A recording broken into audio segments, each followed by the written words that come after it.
अस्सलाम वालेकुम, आप देख रहे हैं हो क्या रहा है। मैं हूं फैसल अब्बासी, मेरे साथ मौजूद हैं आरिफ निज़ामी साहब। बहुत शुक्रिया निज़ामी साहब आपका।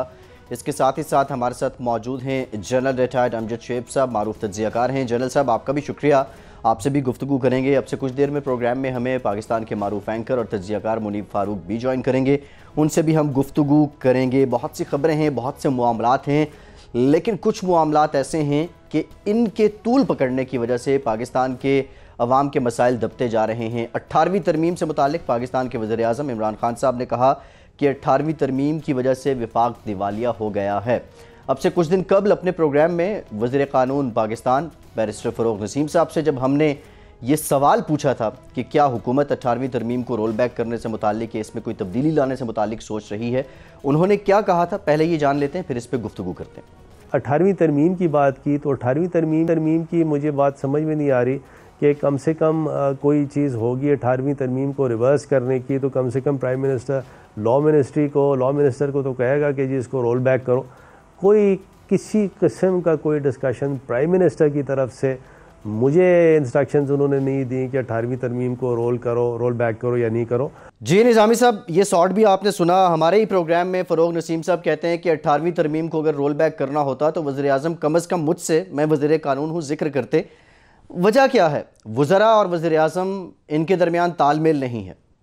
अक्सर ये PTI में जो तालमेल का फुकदान है उसका भी एक बैन सबूत है। और वज़ीर आज़म ने को पहली दफ़ा नहीं कहा, एक ये मुल्क में एक सोच है कि 18वीं तरमीम जो है इसकी वजह से वफाक जो है वो दिवालिया हो गया और सूबों के पास बहुत ज़्यादा पैसे आ गए और उनके पास कैपेसिटी भी नहीं है अब्जॉर्ब करने की। सिंध के दौरे में इमरान खान साहब ने घोटकी में ख़ास तौर पे वो कहते हैं कि वहाँ से सारी गैस तो वहाँ से निकलती है। सिंध के अवाम गरीब से गरीब तर होते जा रहे हैं, वहाँ के जो हुक्मरान हैं अमीर से अमीर तर होते जा रहे हैं। तो ये इस किस्म के मसाइल हैं। फिर इसमें एक और जो मसला है कि इस दफ़ा जो दफाई अखराजात हैं उनको पूरा करने के लिए जो public service development program PSDP उसको काटना पड़ा, यानी जो अवाम की फलाह बहबूद के लिए पैसे हैं वो भी कम हो गए, डेवलपमेंट भी कम हुई, कसाद बाजारी भी हुई और इसकी जब वजह 18वीं तरमीम को करार देता है।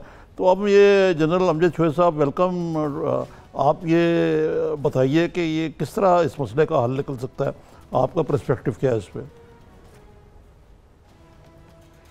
बिस्मिल्लाहिर्रहमानिर्रहीम।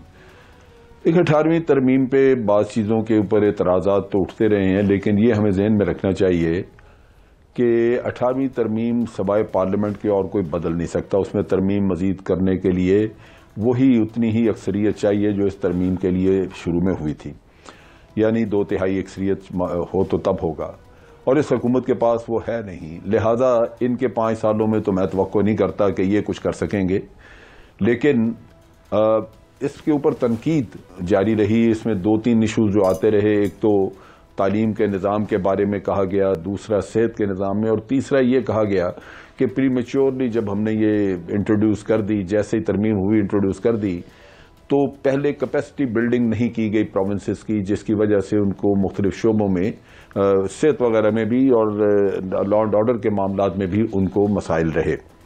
तो ये वो चीज़ है जहाँ सोच विचार तो होती रहती है, और कोई भी चीज़ मैं नहीं समझता कॉन्स्टिट्यूशन में अगर इतनी तरमीमें आज दिन तक हो चुकी हैं, 73 का कॉन्स्टिट्यूशन हम नाम लेते हैं लेकिन उसकी शक्ल बिगड़ चुकी है, वो तो नहीं रहा वहाँ पे। इसी 18वीं तरमीम में 144 के करीब शिकें हैं। ये तो तकरीबन लगता है कि उसका 50% कॉन्स्टिट्यूशन बदल दिया गया है। तो अगर कल को ज़रूरत महसूस होती है किसी और चीज़ की, आप समझते हैं कि तजर्बा जो है हमारा 18वीं तरमीम का वो इतना कामयाब नहीं रहा, तो बिल्कुल आप जो 2/3 अक्सरियत अगर किसी के पास होगी कल को, तो वो तब्दीली भी करा लेगा। लेकिन कोई चीज़ कर देना, जैसे 18वीं तरमीम करने वाले जो हैं वो यूं जिक्र करते हैं जैसे 18वीं तरमीम ख़त्म हुई तो सब कुछ ख़त्म हुई, ये तो ऐसी बात नहीं है। या वो पीपल्स पार्टी यूं उसका दिफा करती है जैसे उनकी मलकियत, ज़ाती मलकियत है ये, तो ये भी नहीं है। ये कौम के मामले के लिए, आपने कौम की बेहतरी के लिए एक तरमीम इंट्रोड्यूस की, तजर्बा अगर आपको कल को बताए कि नहीं इसमें मजीद बेहतरी लाने की ज़रूरत है तो कर लेना चाहिए, जबकि आपके पास 2/3 मेजॉरिटी हो। तो ये इसलिए इस स्टेज के ऊपर ये एक मैं कहता हूँ, मैं समझता हूँ कि एक बहस की शक्ल तो ज़रूर मौजूद है कि आप इस पर बात करते हैं, लेकिन इसकी हकीकत कोई नहीं है कि इसको कोई रोल बैक कर सकता है स्टेज के ऊपर। हाँ जी जिल साहब, बात तो ये ठीक है आपकी, लेकिन जो आपने जिस मर्ज़ की तरफ इशारा किया है वो है कि ये सारी बातें कंसेंसस से हो सकती हैं। यकीनन 18वीं तरमीम जो है वो कोई सहीफ़ा आसमानी तो नहीं है, आइन जो है उसमें इंसान का बनाया हुआ है, वो उसमें तब्दीली भी हो सकती है और ये 18वीं तरमीम उसमें तब्दीली हुई है। लेकिन इसमें बेहतरी लाने के लिए कोई कंसेंसस होना चाहिए, उसका तो बिल्कुल फुकदान है इस वक्त। नहीं, वो बिल्कुल आपकी बात दुरुस्त है कि आज तो मैंने तभी कहा कि आज इस वक्त पे तो बड़े मुश्किल है, ये नहीं हो सकेगी। उसकी बड़ी बुनियादी वजह यह है कि पीटीआई ने अपनी पीटीआई की गवर्नमेंट ने किसी भी चीज़ पे कंसेंसस पैदा करने की कोशिश नहीं की।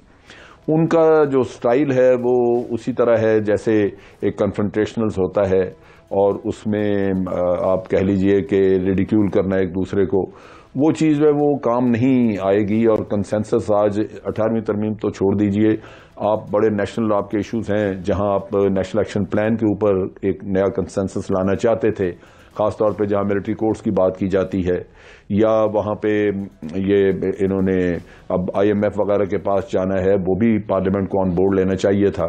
तो बहुत सारे इश्यूज हैं जहां कंसेंसस डेवलप करने की तरफ तवज्जो नहीं है। आप उसी तरह एक इख्तलाफी मामले पे या इसी तरह एक कन्फ्रंटेशनल पॉलिटिक्स को लेके चल रहे हैं जिसमें बेहतरी नहीं होगी। तभी आपकी पार्लियामेंट आज दिन तक ये पिछले 7-8 महीनों में कोई लेजिस्लेशन नहीं कर सकी, कोई किसी कौमी मामले पे बहस नहीं हो सकी, सिवाय जो ये 2 दिन इंडिया की कन्फ्रंटेशन थी उस पर कुछ हुआ है। उसके अलावा तो कंसेंसस कहीं नजर ही नहीं आता।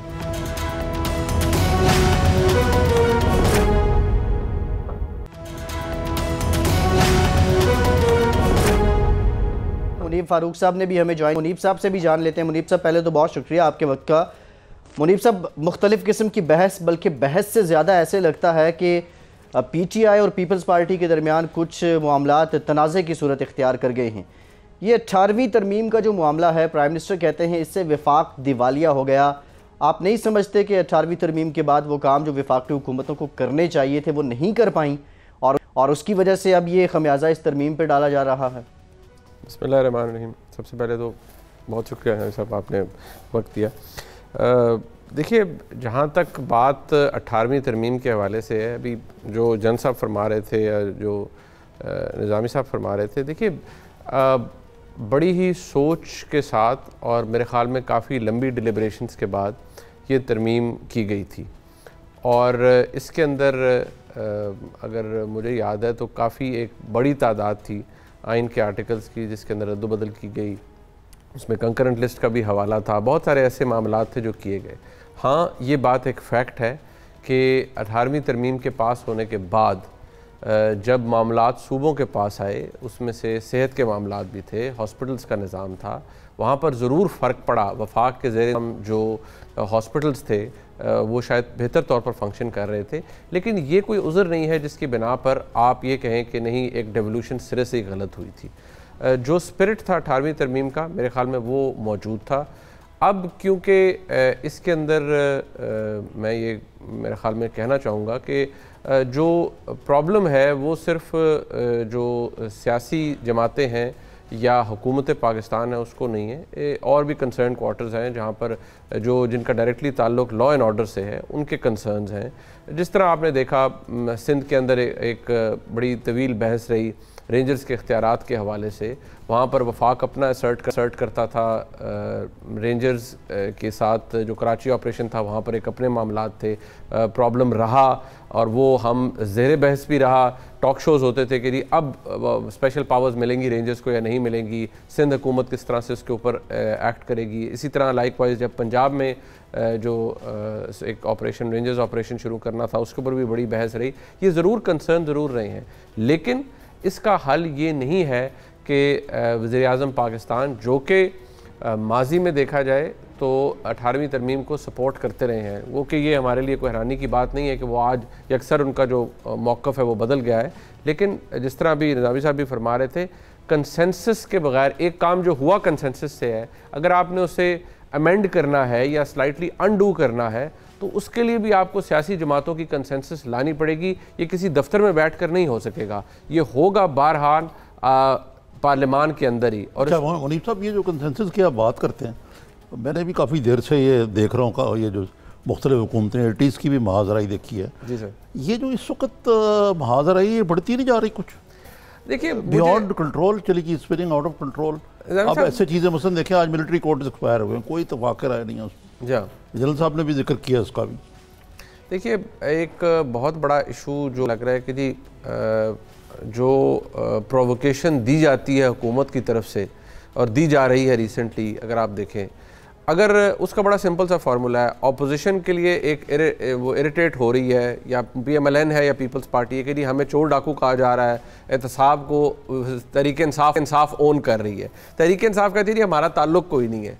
मेरा सवाल यही होता है कि अगर आपका ताल्लुक नहीं है, आप टाइम एंड अगेन एक बात को आपके वज़रा करते हैं, ऑपोजिशन, आपने मुझसे बेहतर जानते हैं सर, तारीख़ को समझते हैं कि जो हुकूमत में जमात होती है उसने तो किसी तरह से इस तरह के हालात के अंदर जहाँ पर ऑलमोस्ट एक हंग पार्लियामेंट है आपके पास, वहाँ पर आपने ऑपोजिशन को अपने कौमी मकासद के लिए अपने साथ इन लाइन करके चलना है, क्योंकि ये वही मामलात है, अनफॉर्चुनेट है सियासत के अंदर, लेकिन ये वही मामलात है जिसके ऊपर opposition they play hard to get. अब आप देखिए मिलिट्री कोर्ट्स का मामला एक अहम मामला है, उसके ऊपर कंसेंसस नहीं है, वो एक्सपायर हो गए हैं, वो एक्सपायर हो गए हैं, दे सीज टू एग्जिस्ट नाउ। अब वो एक प्रॉब्लम ऐसा है जिसके ऊपर आप ये देखिए, ये तो एक बहुत सीरियस मामला है जो मिलिट्री कोर्ट्स का है, क्योंकि इससे आपका एक बहुत बड़ी ड्राइव जो है वो रुक जाएगी या रुकने का खदशा है, जिसके ऊपर हमने बाकायदा तौर पे एग्जाम्पल सेट की कि हमने दहशतगर्दों को किस तरह की सज़ा देनी है। बट यहाँ पर तो देखिए एक सादा से मामलात है, जैसे इलेक्शन कमीशन के मेम्बरान का तकर्रुर है, उसके ऊपर भी कंसेंसस तीसरे तरफ से हो रही है, फिर फॉरेन मिनिस्ट्री आ रही है, फिर रिवोक हो रही है। मोहम्मद कुरैशी का ताल्लुक ही कोई नहीं है। ताल्लुक कोई नहीं है। जनरल साहब आप क्या कहेंगे इस सूरत हाल पे?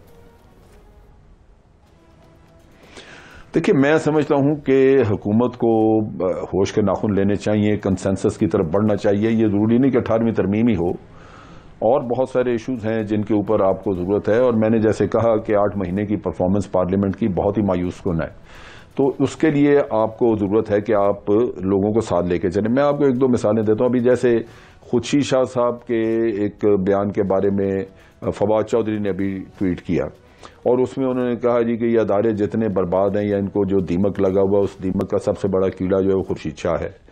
मतलब आप एक लैंग्वेज भी, कोई चीज़ किसी को रद्द भी करना है तो आप कह सकते हैं कि जी इनके ख्याल से हम इत्तफाक नहीं करते, ऐसे नहीं ऐसे है। लेकिन जब आप जबान ऐसी इस्तेमाल करेंगे तो वो लोग जो हैं, जो कि पार्लियामेंट में बरसा बरस से बैठे हुए हैं, पुराने मजे हुए सियासतदान हैं, वो इन चीज़ों को लाइटली नहीं लेंगे। ये कन्फ्रंटेशन बढ़ती जाएगी। मैंने पहले कहा कि ये एक रिडिक्यूल करना दूसरी साइड को, अपोजिशन को, वो मुनासिब नहीं है। जब तक आप सीरियस नहीं होंगे, सियासत में शाइस्तगी नहीं लेके आएंगे, ये मामला चलते नहीं है। एक तरफ तो पहले ही उनके ऊपर करप्शन के केसेस वगैरह बने हुए हैं, नेचुरली वो उसको उन केसेस की वजह से इरिटेटेड भी होंगे। उन केसेस के जैसे जैसे वो बढ़ते जा रहे हैं मामला, तो उसमें तो उनकी परेशानी भी होगी, वो तवज्जो भी हटाने की कोशिश करेंगे। लेकिन हुकूमत को उनके ट्रैप में नहीं जाना चाहिए, उसको खेलना चाहिए अपनी तरफ पे, और वो वही है कि जिसमें शाइस्तगी हो और आप उसमें कौमी मफादात को सामने रखें। At the end of the day मैं अगर जज करूंगा तो मैं PTI की परफॉर्मेंस को जज करूंगा। मैं इस बहाने में नहीं जाऊंगा कि जी अपोजिशन का तावन नहीं था, फना का तावन नहीं था। तावन हासिल करना उस गवर्नमेंट का काम था। लिहाजा अगर साल बाद पता चले कि भाई पार्लियामेंट ने कुछ काम नहीं किया, और ये जैसे मिलिट्री कोर्ट एक्सपायर कर गए, या वो इलेक्शन कमीशन पूरा नहीं हो सका। अब आप देखिए KPK में जून में इलेक्शन आ रहे हैं, और आपका इलेक्शन कमीशन जो है वो इस वक्त नामुकम्मल है, और उस पर कंसेंसस नहीं है। तो मैं तो उस पर डेफिनेटली जो सिटिंग गवर्नमेंट होगी मैं उसी को ब्लेम करूंगा कि जी आपने करना था, ये क्यों नहीं किया। तो इनको सोचना चाहिए। अगर नहीं ये सोचेंगे तो इनके अपने लिए मसाइल होंगे, कल को इनकी परफॉर्मेंस जीरो नजर आएगी।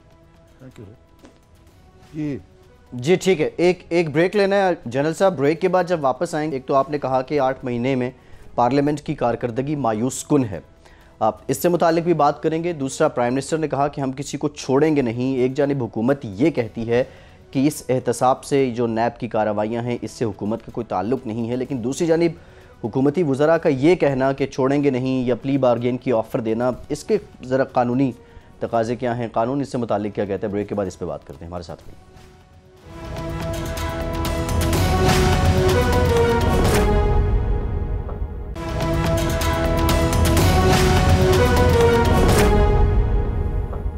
ब्रेक के बाद एक बार फिर से आपको खुशामदीद कहेंगे। निज़ामी साहब, मुनीब साहब कानून के मामलात को भी बहुत बेहतर समझते हैं, इनसे ज़रा ये जान लेते हैं कि एक जानिब हुकूमत का इस एहतसाब के सारे मामले से लाताल्लुकी का इजहार और दूसरी तरफ ये कहना कि हम छोड़ेंगे नहीं, ये किस बुनियाद पे है मुनीब साहब? क्या कानूनी तौर पे बड़ा पर्टिनेंट इसका पॉइंट कोई है, सिलसिला बनता है? इसमें थोड़ा सा मैं इजाफा करूँगा। एक वज़ीर हैं प्लानिंग के, खुसरो बख्तियार जी, उनके खिलाफ बड़े भारी भरकम किस्म के चार्जेस आए। अब ये इतना सीरियस मसला है, लेकिन उससे वाकई लगता है कि जहाँ इनके बंदों का मामला है तो ये नैब से वाकई कोई तल्लुक नहीं है। और एक और दिलचस्प बात आपको बताऊँ मैं, खुसरो बख्तियार जो हैं, जो भी वो चार्जेस हैं उनके ऊपर, उसका जवाब वो खुद देंगे। ये जो शुगर मिले हैं, इनके गॉडफादर कौन है? गॉडफादर तो कहा जाता है तरीन साहब हैं जी। नहीं नहीं नहीं नहीं, चौधरी मुनीर साहब। हाँ हाँ, वो कौन है? अबू धाबी ग्रुप के। जी, वो बहुत अमीर आदमी। तो एक वहाँ पे जो पॉलिटिकल वैक्यूम था, ये जब वहाँ गए तो उन्होंने खुसरो बख्तियार के घोड़े को चलाया और इनका बहुत सारी हिस्सेदारी भी इकट्ठी है। लेकिन इसमें दिलचस्प बात यह है कि चौधरी मुनीर समधी हैं मोहतरमा मरीम नवाज शरीफ के जी। पीएमएलएन जो हर वक्त बाजी और जहांगीर तरीन हर वो मरियम औरंगजेब लगी रहती हैं, उन्होंने मुंह पर जिप लगाई हुई है बिकॉज ऑफ दिस रीजन। तो बहरहाल आप सर, ये जो अभी आपने खैर जो नुक्ता निकाला है, फ्रैंकली मेरे जहन में तो नहीं था ये वाला, लेकिन आपने जो निकाला है इसकी बड़ी अहमियत है। ये तो वैसे भी सर देखें, वो कहा जाता है ना कि what is right is often forgotten by what is convenient. तो दूसरों के ऊपर इल्ज़ाम लगाना या तनकीद करना वो कन्वीनियंट है सियासत के अंदर। लेकिन मैं अब जो जिस तरह से शेप अप हो रहा है, अब प्रॉब्लम ये है, हुकूमत जब ये कहती है हमारा एहतसाब से ताल्लुक़ कोई नहीं है, तो वो उस पर बंदा मुस्कुरा ही सकता है कि ठीक है। लेकिन देखिए, इस पूरी हुकूमत की जो पूरी ड्राइव है एहतसाब की, नैब ये काम कर रहा है, नैब ने अपने जो दायरा इख्तियार है उसको बड़े स्ट्रेंज तरीके से बढ़ा लिया है। अब वो एक मामला है एसेट बियॉन्ड मींस का, वो ऑलमोस्ट हर शख्स के ऊपर ही वो लगा रहे हैं।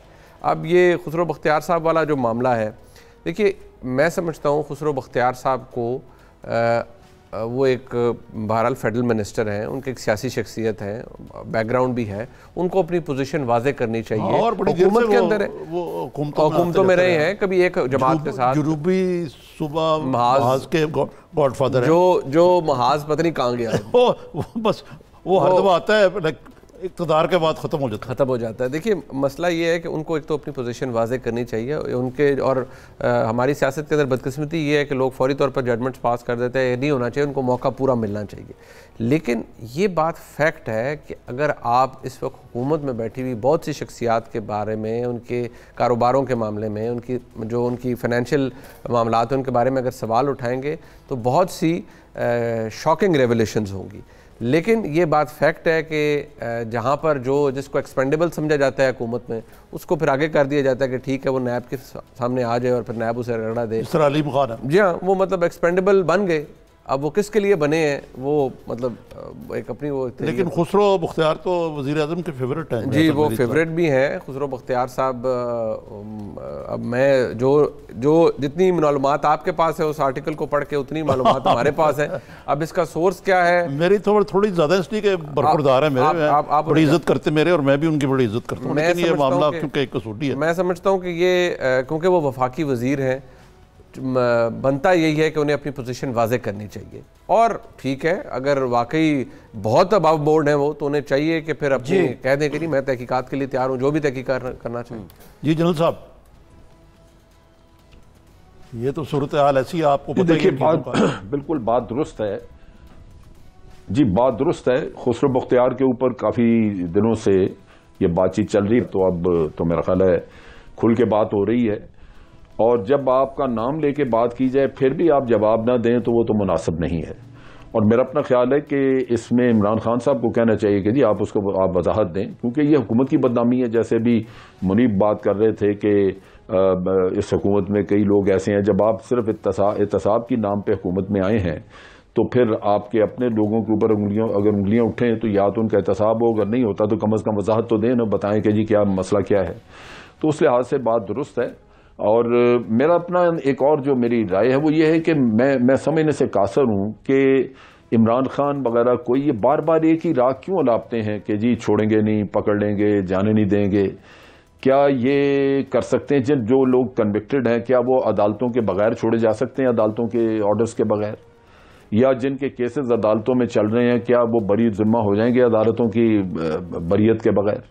सो ये कोई अजीब सा कन्फ्यूजन है कि आप एक तरफ वजाहर आपके हाथ में है भी कुछ नहीं, एनआरओ की बात आए तो कहा जाता है कि जी एनआरओ नहीं करेंगे, लेकिन दूसरी तरफ एनआरओ किया भी नहीं जा सकता। आप किससे एनआरओ करेंगे?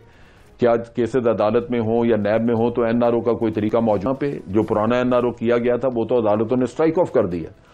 अब तो कोई ऐसा जरिया मौजूद नहीं है, एक नजीर मौजूद है अदालत की कि एनआरओ हो ही नहीं सकता। तो बड़ा कुछ अजीब सा खिचड़ी पकी हुई है कि ये बयानबाजियों से हम बाहर ही नहीं आ रहे हैं और एक उलझन उलझाव पैदा करके तो बैठे हुए हैं जैसे एक दूसरे पे उंगलियां उठ रही हैं। तो ये मैं जैसे पहले कह रहा था ये मायूसकुन है। जनरल साहब ये अभी जो आप एनआरओ का तज़किरा कर रहे हैं और डील की बात हो रही है, जनरल साहब ये क्या अदालती फैसले को शक की निगाह से देखने के मुतरादिफ नहीं है जो अभी से मुताल्लिक आया है? ये देखिए बात ये है अदालतों ने क्या किया, किसी का केस छोड़ती हैं। ये पाकिस्तान के सारे लोगों ने 20 करोड़ 21 करोड़ जो हम लोग बैठे हैं इन्होंने इंसाफ इन्हीं अदालतों से लेना है। और अगर कोई सारे ये खड़े हो जाएं कि जी ये खा गए पी गए या इन्होंने गलत फैसले किए हैं तो आप सोचिए कि ये निज़ाम जाएगा कहाँ। तो मेरा ख्याल है कि इस मुसीबत से बाहर आ जाना चाहिए। ये अदालतों की जिम्मेदारी है, ये उनका अपना ज़मीर है, वो अल्लाह ताला के सामने जवाबदेह हैं और हमें उन्हीं से काम लेना है जो बैठे हैं। लिहाजा सारे मुल्क के लिए यही एक रास्ता है कि वो जो फैसले हैं उनको तस्लीम करें, बजाय इसके कि उनके ऊपर गंद और कीचड़ उछाला जाए। ये मुनासिब नहीं है, इससे आपका निज़ाम चल नहीं सकेगा। जी मुनीब साहब, ये एनआरओ वाली बहस जो कोई नई नहीं है। जब से हुकूमत आई है हम सुन रहे हैं कि जी एनआरओ मांग रहे हैं। शेख रशीद तो कहते हैं उन्होंने देखा भी है, फिर वो ये भी इंसिनुएट करते हैं कि शहबाज शरीफ इज़ द फिक्सर जिन्होंने ये सारी डील कराई है। ये किस किस्म का नैरेटिव है? निज़ामी साहब, मैं इसको दो तरह से देखता हूँ। देखिए, एक तो बात जो आपने अभी पॉइंट रेस किया कि जब आप ऐसी बातें करते हैं तो वाकई मे बी डायरेक्टली नहीं हो, लेकिन फिर तो आप अपने कानून के निज़ाम का मजाक उड़ा रहे हैं। जो आपका क्रिमिनल जस्टिस सिस्टम है या अदालती निज़ाम है उसकी तौहीन कर रहे हैं आप। लेकिन एक हकीकत जो है वो बड़ी तल्ख है और वो आप मुझसे बेहतर वाकिफ़ उससे कि पाकिस्तान के अंदर पैरेलल निज़ाम चलते रहे हैं, पैरेलल मामलात अरेंजमेंट्स रहे हैं। अभी भी देखिए जो मामलात शहबाज शरीफ साहब की तर्ज़ सियासत बिल्कुल मुख्तलिफ है अपने भाई से। अभी रिसेंटली जो मामलात रहे हैं, अब ये बातें ऐसी हैं जो कि बल्कि मैं सिर्फ ये इजाफा करूँगा कि शुरू से रोज़ अव्वल से ही मुख्तलिफ है। जी, और अब बड़े भाई की सियासत भी वो होगी जो शहबाज शरीफ। एग्जैक्टली, उन्होंने भी रियलाइज़ कर लिया है कि शायद कुछ चीज़ों को दुरुस्त ऐसे ही करना पड़ेगा। ये फिर वो तल्ख हकीकत है निज़ामी साहब जो कि फिर डिवोर्स कर देती है हर लॉजिकल थिंकिंग को और कह देती है। एक भी तो मद्देनजर रखे ना जी कि जो मदर ऑफ ऑल डील्स है जी वो तो मियां नवाज शरीफ ने की थी, चाहे वो हरीरी के थ्रू थी या किसके थ्रू। जी बिल्कुल ऐसे ही सऊदी अरेबिया चले गए डील करके, किसी को कानो कान खबर नहीं, इनके अपनी पार्टी के लोगों को नहीं पता था। बिल्कुल ऐसे तो इनकी क्रेडिबिलिटी बड़ी लो है इस मामले में। देखिए अभी इनके ऊपर जो बैशिंग होती है वो यही होती है। इवन पीपल्स पार्टी ये कहती है कि मियाँ साहब तो जी जेल बर्दाश्त नहीं कर सकते, मियाँ साहब कैदोबंद की सोबतें बर्दाश्त नहीं कर सकते, ये तो इनको मच्छर काटते हैं, ये डील करके बाहर चले। ये जरदारी साहब की बातें जो जलसों में वो कहते रहे। पीटीआई भी यही कहती रही है कि मियाँ साहब के ये कर नहीं सकते। लेकिन मियाँ साहब ने कुछ हद तक, मैं समझता हूँ कि बल्कि मैं समझता हूँ एक अच्छे हद तक उन्होंने ये तासुर तब्दील किया जब वो अपनी अहलिया अलालत वो शरीद अलील थी तो अपनी बेटी के साथ यहाँ सजा होने के और पता था कि भाई मैं सीधा जेल जा रहा हूँ। और मैं क्योंकि वो हिस्टोरिकल मोमेंट्स थे मैंने विटनेस किए, मैं उस जहाज़ में ट्रैवल कर रहा था तो I saw it with my own eyes. तो वो नेचुरली था और वो बिल्कुल उस मामले में नहीं थे कि जी मेरे साथ क्या। और सबको पता था कि जिस तरह शहबाज शरीफ साहब एयरपोर्ट ना आ सके, वो सारे मामला हमारे सामने थे। तो बहुत सी चीज़ें तो तब्दील हुई हैं, लेकिन निज़ामी साहब हम इस चीज़ को डिस्काउंट नहीं कर सकते। मेरी जो अदना सी राय है कि हमारे मुल्क में कोई पैरेलल सिस्टम नहीं होगा। अगर कोई मामलात किसी को थोड़ी ढील मिलनी चाहिए तो वो नहीं मिलेगी, ये नहीं हो सकता। क्योंकि जिस तरह से हमारे मुल्क में एहतसाब का निज़ाम शफाफ नहीं है, इवन इलेक्शंस का निज़ाम शफाफ नहीं है, उसी तरह से ये मामलात भी उतने क्रिस्टल क्लियर नहीं है। हाँ, क्योंकि उसकी वजह ये कि जनरल साहब इसकी वजह जो मैं समझता हूँ मेरी नाकिस राय में वो ये है कि जो ना अभी जी मतलब अक्सर लोग फॉर एग्जांपल ये समझते हैं कि जी इमरान खान कोई इंडिपेंडेंट एंटिटी नहीं है और असल ताकत तो कहीं और है, ताकत के मराकज़ डिफरेंट हैं। देखिए, जहाँ तक मेरा ताल्लुक है, ये मेरी इंफॉर्मेशन है, वो ऐसे है नहीं, लेकिन इम्प्रेशन ऐसा क्रिएट किया जाता है। जैसे अभी शेख रशीद की स्टेटमेंट अगर आप ले लें तो वो जो भी सुनेगा उसको ये इंप्रेशन मिलेगा कि लाजमन कोई पैरेलल सिस्टम है जहां पे एनआरओ की बात हो रही है। लेकिन मैं उसकी आर्गुमेंट को मैं यूं चैलेंज करता हूं कि क्या जैसे मियां साहब का, मियां नवाज शरीफ का केस है, ऑलरेडी कन्विक्टेड हैं, अगर कोई पैरेलल सिस्टम है तो उसमें बहुत इंपॉर्टेंट चीज ये है कि अदालत को सिस्टम का हिस्सा होना होगा, तब मियां साहब जा सकेंगे, क्योंकि वो उसका रास्ता मुझे कम से कम और कोई नजर नहीं आता कि वो कोई रास्ता और अडॉप्ट, क्योंकि कोई भी चैलेंज कर सकता है कल को अदालत में अगर आप किसी भी और तरीके से छोड़ने की कोशिश करें। तो वहां तो एक वाज़ेह चीज नजर आ रही है। दूसरा जो किस्सा है वो ये है कि ऐसे केसेस जिनमें अभी रेफरेंसेस दायर नहीं हुए, उनमें एनआरओ की शक्ल ये हो सकती है कि नैब इन लीग हो जाए, फिर पैरेलल सिस्टम का लूप वो पूरा होता है कि जी आप नैब जो है वो केसेस नहीं बना रहा। तो नैब का तो पहले ही रिकॉर्ड इसी किस्म का है। जरदारी साहब के केसेस क्या वो फोटोकॉपियों की वजह से नहीं छूटे थे? मैं इस चीज के ऊपर इसीलिए यकीन नहीं कर रहा कि आज कोई एक अदारा, ये जनरल साहब जो आप बात कर रहे हैं नैब की प्रोसिक्यूशन बहुत बड़ा सवाल है। इसको लेके इसकी वजह से नैब की कारकर्दगी भी कोई इतनी अच्छी ही प्रोसिक्यूशन की वजह से। एक ब्रेक लेते हैं, ब्रेक के बाद वापस आएंगे, ज़रा इससे मुताल्लिक बात करेंगे कि ये सियासी जमातें जब अपोजिशन में होती हैं तो नैब इन्हें एक आंख नहीं भाता, और जब हुकूमत में आती हैं तो इनके लिए नैब काबिल कबूल क्यों हो जाता है। हमारे साथ रहिए।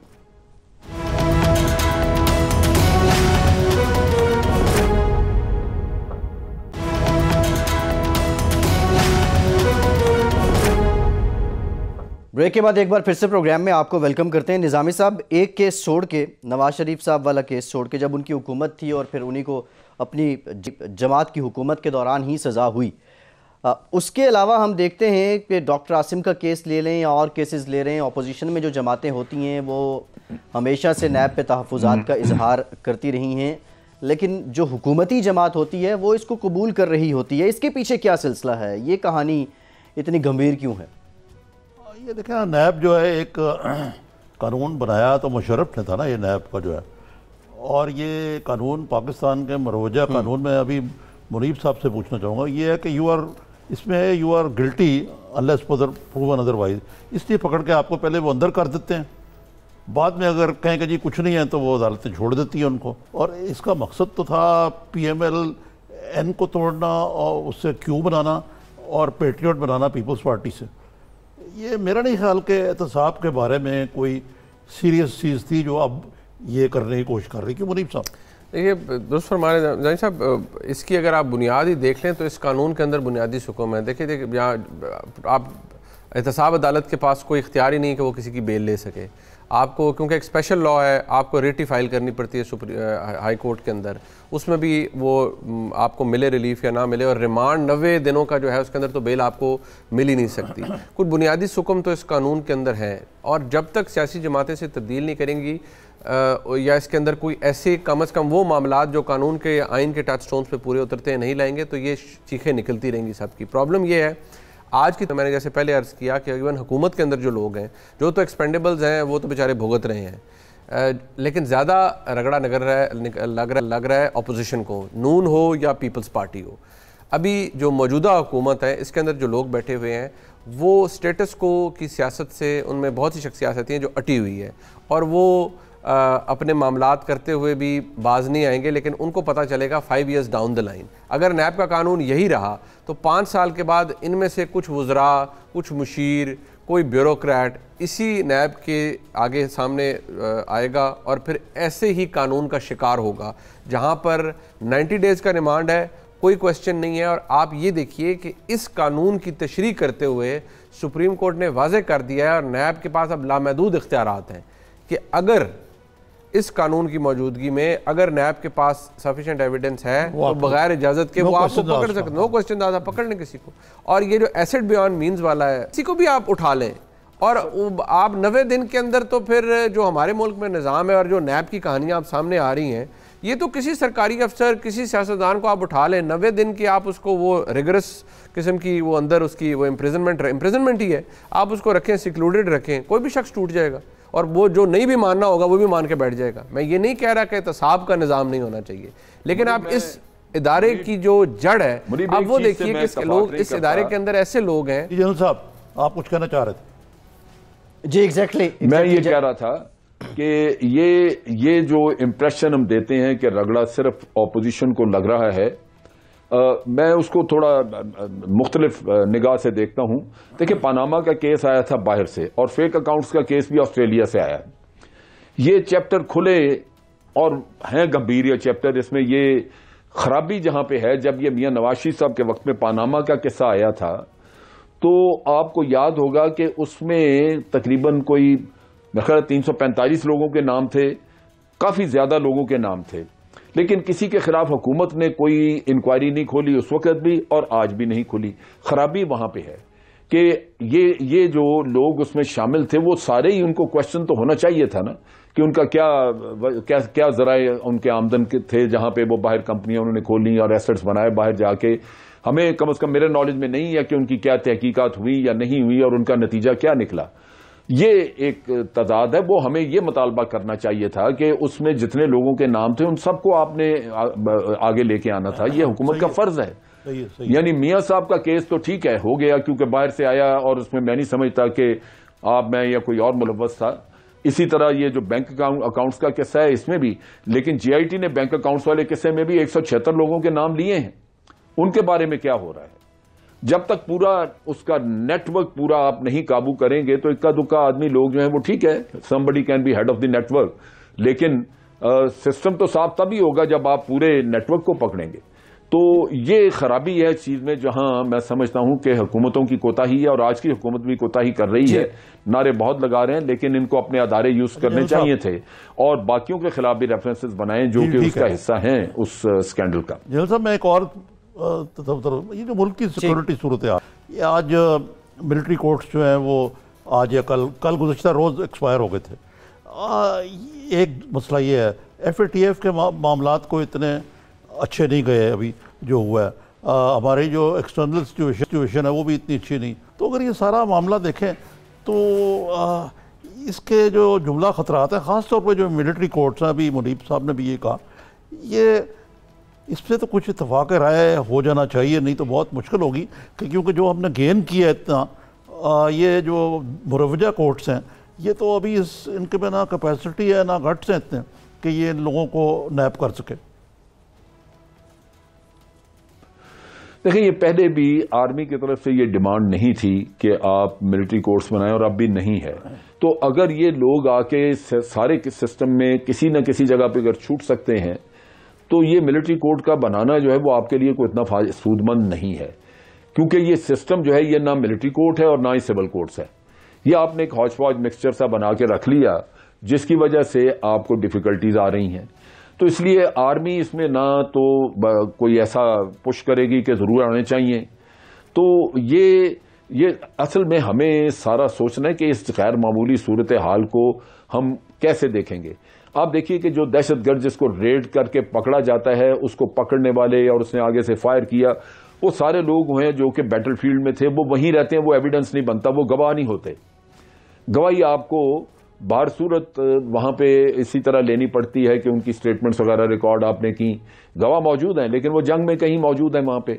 लिहाजा इनके ट्रायल का जो सिस्टम है वो फौजी सिस्टम के तहत तो आप सजा दे लेते हैं जहां हम इन चीजों को समझते हैं कि ये वाकई इसने ये हरकत की हुई है जी, लेकिन सिविल कोर्ट के मायार पे वो चीजें नहीं उतरेंगी और ये बच जाएंगे सारे। जी मुनीब साहब, ऐसे लॉयर आप कैसे देखते हैं सूरत हाल को? देखिए, बात यह निज़ामी साहब कि ये बात फैक्ट है कि आप जो हार्डन क्रिमिनल्स हैं, हार्डन टेररिस्ट जो हैं, इनके खिलाफ एविडेंस उस तरह ब्लैक एंड वाइट नहीं आती जब भी मिलिट्री कोर्ट्स की प्रोसीडिंग्स को सामने आती हैं, ये सज़ा सामने आती है, जो सज़ा सुनाई जाती है उसमें यही कि ये ना सिर्फ फ़ौजी तनसीबात पर या एहलकारों के ऊपर हमले में मुलव्वस हैं, बल्कि उन्होंने सिविलियंस को भी शहीद किया है। गुजारिश ये है कि हमारे मुल्क में क्रिमिनल जस्टिस सिस्टम कभी उस तरह से रिवाइज़ हुआ नहीं। आप ये देखिए, आपके पास सेशन कोर्ट है, आपके पास जो फौजदारी मुकदमात के लिए है, आपके पास ATC है, दो कहाँ नाम का दहशतगर्दी के लिए, लेकिन वो मामलात कहीं और चले जाते हैं। आपके पास प्रोटेक्शन ऑफ पाकिस्तान एक्ट के अंडर कोर्ट्स हैं, फिर आपके पास ये मिलिट्री कोर्ट्स हैं। तो जनरल साहब ठीक फरमा रहे हैं कि है हौच पौच, लेकिन प्रॉब्लम ये है कि आपके पास क्योंकि अभी सोल्यूशन नहीं है, बेशक किसी को अच्छा लगे या ना लगे, मिलिट्री कोर्ट बेशक एक दुरुस्त जवाब नहीं होगा मुकम्मल तौर पे, लेकिन फिलहाल एक जवाब यही है, यही, और इसके अलावा और हमारे पास कोई जवाब है नहीं। जी जी जी जी। लेकिन एग्रेशन जो हुकूमत का है, इससे पहले की हुकूमतों में इतना एग्रेशन नहीं होता था। कुछ तहम्मुल मिजाजी से बाज़-औक़ात तो अपोजिशन के पास जाके उनकी मिन्नतें भी की जाती थीं। ये 8 महीने की कारकर्दगी पार्लियामेंट की हमारे सामने है। आने वाला साल 2 साल, मुनीब साहब आपको क्या लगता है कानून साजी किस हद तक हो पाएगी? अवाम के बुनियादी मसाइल, महंगाई बढ़ती ही जा रही है, इनका भी कुछ अजाला होगा अगर इस तरह ये चलता रहा सब? देखिए, एक जो प्रॉब्लम है फैसल साहब, ये निज़ामी साहब आपने भी शायद देखा हो, जो मैं तो कहता हूँ कि इस हुकूमत का वो ये है कि इनकी सेल्फ प्रोक्लेम्ड राइटियसनेस, वो एक सेल्फ राइटियस एटीट्यूड है, और उसके वो जो एग्ज्यूड करते हैं तमाम वज़रा समेत जनाब वज़ीर-ए-आज़म के कि भाई हम अच्छे हैं, बाकी सब चोर हैं।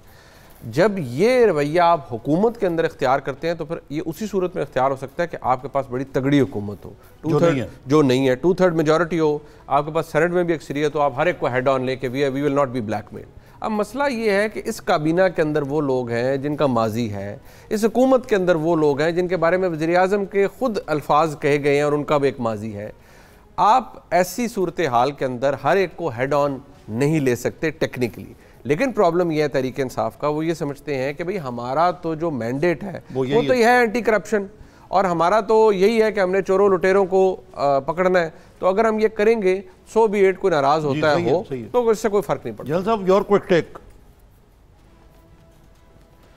देखिए, मैं समझता हूं कि इनको अब बंद कर देना चाहिए ये जो करप्शन वाला किस्सा, क्योंकि आप देखिए कि हुकूमत की तरफ से एक भी रेफरेंस दायर नहीं हुआ। रवैया इन्होंने इख्तियार किया हुआ है, अगर ये नहीं करेंगे तो पार्लियामेंट फाल हो ही नहीं सकेगी। उसकी वजह यही है कि पार्लियामेंट में ज्यादातर इख्तलाफ राय जातियात के ऊपर मौजूद है। आप कभी कहते हैं कि जी हमारा आदमी जो है उसके लिए प्रोटेक्शन ऑर्डर दिया जाए, फलां का ये किया जाए, ये झगड़ा चलता है ज्यादा और दिन निकल जाता है वहां पे। तो असल चीज यह है कि इन सारों को इलेक्ट करके इसलिए नहीं भेजा गया था पार्लियामेंट में कि ये सिर्फ अपना रोना रोएंगे, इसलिए गए थे कि इन्होंने अपनी अपनी कॉन्स्टिट्यूएंसी के मसाइल हल करवाने हैं।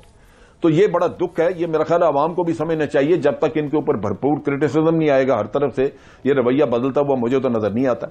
ठीक, बहुत शुक्रिया जनरल अमजद शुएब साहब, आपके वक्त का बहुत शुक्रिया। मुनीब फारूक साहब आपका शुक्रिया, निज़ामी साहब आपका भी शुक्रिया। आज के प्रोग्राम का वक्त खत्म हो गया है, लेकिन सवाल बहुत से हैं। एक सवाल ये भी है कि पाकिस्तान के अवाम के जो बुनियादी मसाइल हैं, जिनमें महंगाई में आए दिन इजाफा होता जा रहा है, लोगों के कारोबार मुतासर हो रहे हैं, इनको हल करने के लिए ये जो सियासी महाजराई है, ये जो पाकिस्तान के कानूनदान हैं, ये अपना किरदार क्या अदा कर रहे हैं, खा वो अपोजिशन में हों या हुकूमत में हों, क्योंकि जितने अफराद इस वक्त पार्लियामेंट में बैठे हैं वो इसी बुनियाद पर बैठे हैं कि उन्होंने अवाम के मसाइल हल करने का वादा किया था। फैसल अब्बासी को आज के प्रोग्राम से इजाज़त दीजिए।